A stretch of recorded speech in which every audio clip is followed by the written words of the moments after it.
Time now for your forewarned weather with Chief Meteorologist Alana Brophy.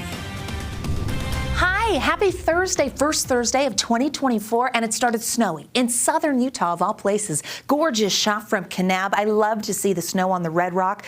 The horse has its coat on. We're ready to go. Judy, thank you for sending that our way. It was a frosty morning even in Washington County. Brody catching some foggy conditions on top of that. Very rarely do you get frost on the windshield in St. George, but that was exactly the case as that wet weather moved through and that storm system clearing the desert southwest and moving away from the Beehive State. But 7 inches recorded at Bryan Head. We saw the live camera at the top of the newscast where the snow continues to come down. They could pick up anywhere from 1 to 3 more inches before that winter weather advisory expires. 4.8 inches in Cedar City. Eagle Point picked up 2. Our northern mountains starting to get a skiff of snow, but that's going to amp up. Satellite radar shows fairly quiet conditions with a few pockets of showers in the north, but we watched down towards Cedar City, Iron County, and the southern mountains for the last several hours continuing to hold on to that snow. Wraparound moisture associated with that storm system that moved towards the Four Corners. The southern mountains have that winter weather advisory holding on until 11 p.m. tonight.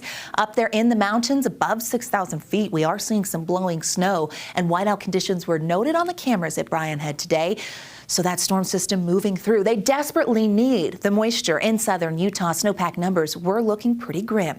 As we look at the long-range futurecast, it shows this progressive pattern. Here's yesterday's storm, as I mentioned, towards the Four Corners. But as we put this into motion, we get a northwest flow, and that means storms are going to be dropping in from the Pacific Northwest. As we play this out, you're able to see towards the Pacific Northwest, that storm system wanting to move on in. So yesterday's storm on the move, and as a result, we know that moisture is starting to clear. Taking a look at those storms as they move on through. Here comes our next, storm number 2, a quick hitter that's taking aim at the close of our work week. That low pressure system is going to bring impacts to your morning commute, and so you need to be aware that snow could be out there if you're heading out to the mountains and in northern Utah on I-15 for tomorrow. As we take a view of that storm system following, well, a bit of a break into Saturday, but then as we get to the latter half of the weekend, here's storm number 3.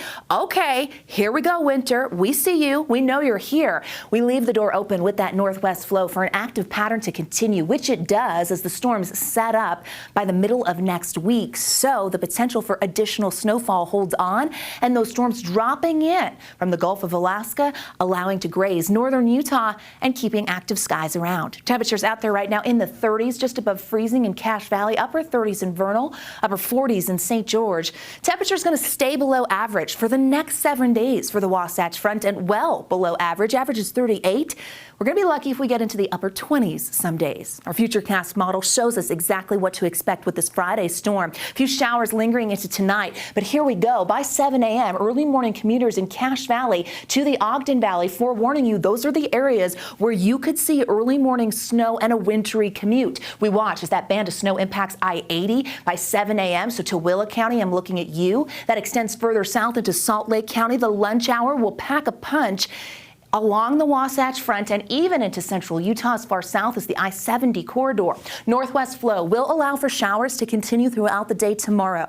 We get a bit of a break, as I mentioned, on Saturday, but late Saturday, here we go again.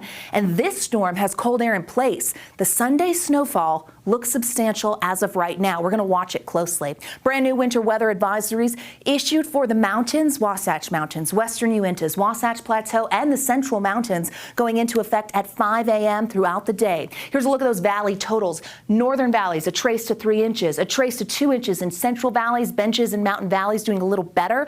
Mountains, even though this is a quick hitter, they're going to come through.